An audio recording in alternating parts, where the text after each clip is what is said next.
Hi, I'm Nathan. I'm team manager for the Thinking Well service, and I'd just like to take a bit of time to talk about apps a bit more, about why they can be so useful for our clients and members in the current climate, as well as in general, really. I think one strength of apps is their ease of access. For anyone that has the technology, I think acknowledging that technological barriers are out there for people, but for anyone that has the technology, apps are something that are on someone's phone that they can carry with them at any given time and have access to a range of resources that can really help someone to maintain their recovery and well-being. And they can also serve as a really powerful reinforcement tool so that someone can continue to keep doing work outside of when they may attend, particular sessions or particular spaces to directly work on their well-being. So I think there's a lot of apps out there and a lot of different types of apps. It'd be really, really hard to cover them all. So I'm going to focus on three specifically that we've had really good feedback on from our members and clients, and that hopefully will be useful apps as well for you to consider when working with clients that you have.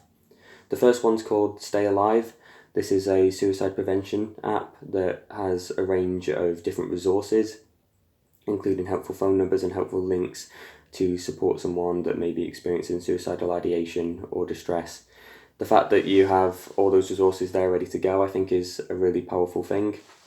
And as we know, when someone is in an escalated emotional state, logic can go completely offline, and it can be really hard to gather one's thoughts in a clear way. So having information at your disposal is really powerful. The highlight of the app to me is the built-in safety management plan that you can customize. I think it's fantastic that someone can build that up as a resource and have that resource available to them at any given time as long as they have their phone on them. And I think that is a really powerful thing that can be shared with other professionals and other people involved in somebody's care to highlight what is going on for someone when they're in that state of mind, and what is really useful in terms of navigating that situation, in terms of what's a helpful way for a professional to communicate, or what's a helpful skill I have at my disposal that I might not be able to recall in the moment. So I think it really aids communication in those really challenging circumstances as well. So I think the Stay Alive app is really fantastic around suicide prevention specifically. The next app is called Dalio. I'm happy to share that this is an app that I have used myself to maintain my well-being and recovery. And it's a gentle introduction to journaling is how I'd probably describe it. Very colourful, like imagery, but an easy to use menu as well. So I can kind of gather what's going on for me in as little or as much detail as I want, with a little colourful image to represent maybe how intense a mood is or what particular mood I'm in. And there'll be a mood tracker at the end of each week which will summarise that information for me, and that can be really useful for identifying particular patterns in mood or particular triggers, themes that come up for someone throughout the week, and that can be really helpful for clients and members to provide further insight about what does influence someone's mood, and that will be useful information that might customise a recovery plan in a bit more depth.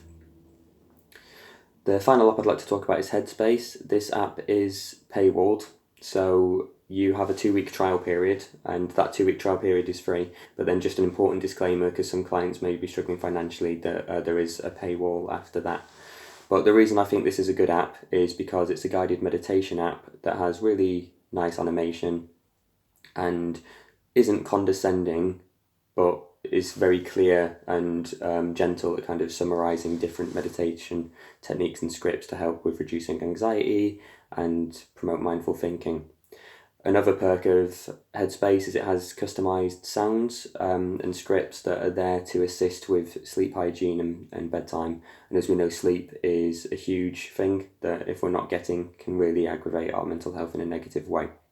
So I think Headspace is a really useful tool for that, and a really good thing that many of our clients and members have expressed using when they're in a heightened state of anxiety to bring themselves back down to a neutral and calmer place, which then may make it easier to have a conversation around well-being. So I hope this is useful as an overview. It doesn't begin to touch the diversity of apps out there, so we are also going to circulate a document which will cover a different range of apps. Thank you.